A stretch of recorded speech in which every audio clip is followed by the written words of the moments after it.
A pleasant and blessed day to everyone. Welcome to our PP Carmel.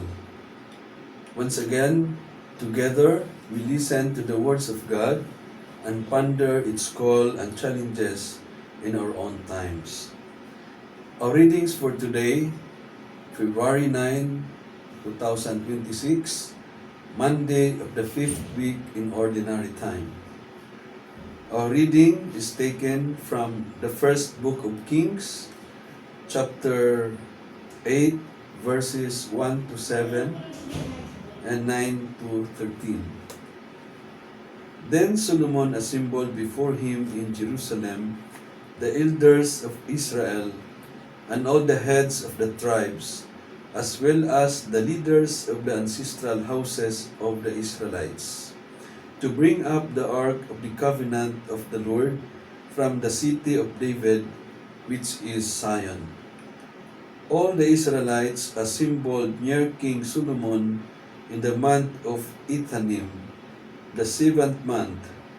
When all the elders of Israel arrived, the priest carried the ark of the Lord and brought it up together with the tent of meeting and all the holy vessels that were in the tent. After the priests and Levites had brought them up, King Solomon with the entire congregation of Israel that had assembled before him and were with him before the ark, sacrificed so many sheep and oxen that they could neither be counted nor numbered. Then the priest laid the ark of the covenant of the Lord in its place in the inner sanctuary of the house, the most holy place, underneath the wings of the cherubim. The cherubim have their wings spread out over the place of the ark, providing a covering above the ark and its poles.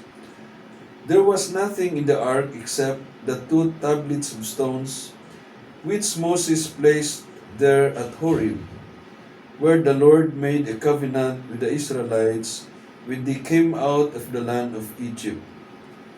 And then the priest came out of the holy place. Such a cloud filled the Lord's house that the priest could not continue to minister. Indeed, the glory of the Lord filled his house.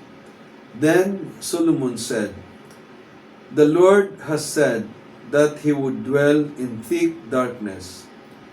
So, the house I have built you will be your house, a place for you to dwell in forever."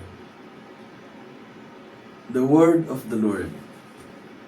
Our psalm is taken from Psalm 132, and it says, "Lord, go up to the place of your rest."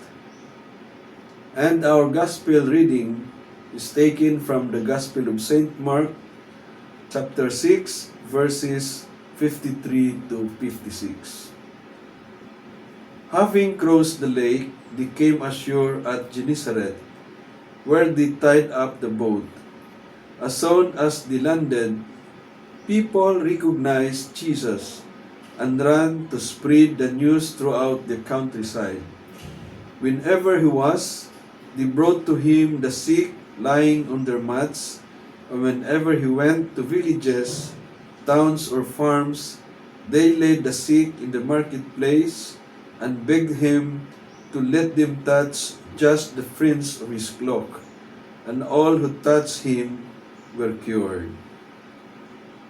The Gospel of the Lord. Praise to you, Lord Jesus Christ.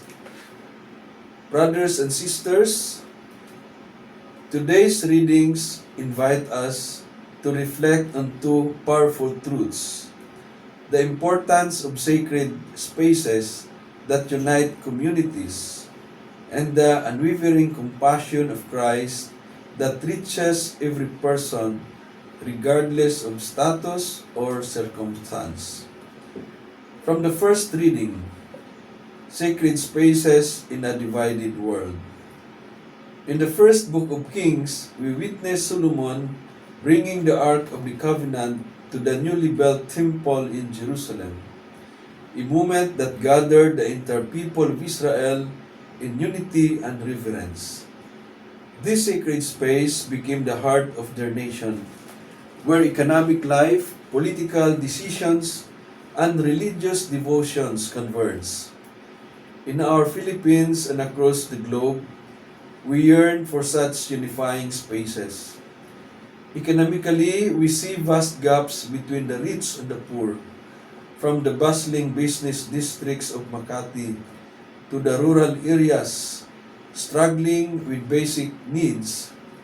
Politically, division often overshadows dialogue, with differing views sometimes tearing apart families and communities. Religiously and socioculturally, while our country is rich with faith and diverse traditions, we also face challenges of intolerance and misunderstanding between groups.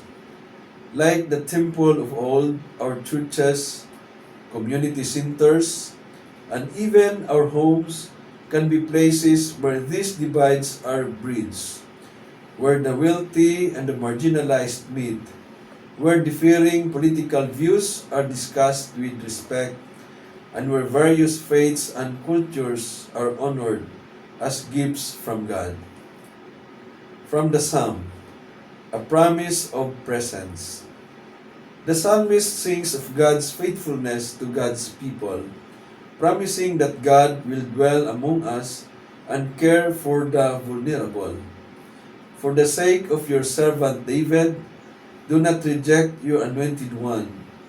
In our context, this reminds us that true leadership, whether in government, business, or in the church, must prioritize the well-being of all, especially the poor and forgotten. We see this promise lived out in countless Filipino heroes, from community leaders who work tirelessly for fair wages, to priests and pastors who stand with the oppressed, to ordinary citizens who share their last meal with neighbors in need. Globally, we witness movements for justice, efforts to address poverty and climate change, and acts of solidarity that transcends borders. All echoes the Psalms call to seek God's presence in saving others. From the Gospel, Christ's compassion knows no bounds. In Mark's Gospel, after crossing the sea, Jesus immediately encounters crowds who bring the sick to him. Wherever he went, into villages, towns, or countrysides, they laid the sick in the marketplaces and begged him to let them touch even the edge of his cloak, and all who touched it were healed. This passage speaks directly to our times. Economically, millions face sickness, not just of the body, but of poverty that robs them of dignity and opportunity. Politically, many feel sick from corruption and injustice that leave them powerless. Religiously and socioculturally, division and discrimination cause deep wounds in our communities. Yet Christ's compassion reaches every corner, from the urban poor in Quezon City to refugees across the world. He touches us not just in grand miracles, but in small acts of kindness that bind our communities together. A teacher who stays late to help students, a farmer who shares his harvest, a leader who chooses integrity over personal gain. Brothers and sisters, let us take heart. The temple reminds us that we are called to build spaces of unity. The Psalm reminds us that God is faithful to God's promise of care. The Gospel reminds us that Christ's compassion is always within reach. In our Philippine context and in our world, may we be people who carry God's presence wherever we go, working for economic justice, promoting political integrity, fostering religious harmony, and building a socio-cultural fabric woven with love and respect for all. May God bless us all. In the name of the Father, and of the Son, and of the Holy Spirit. Amen.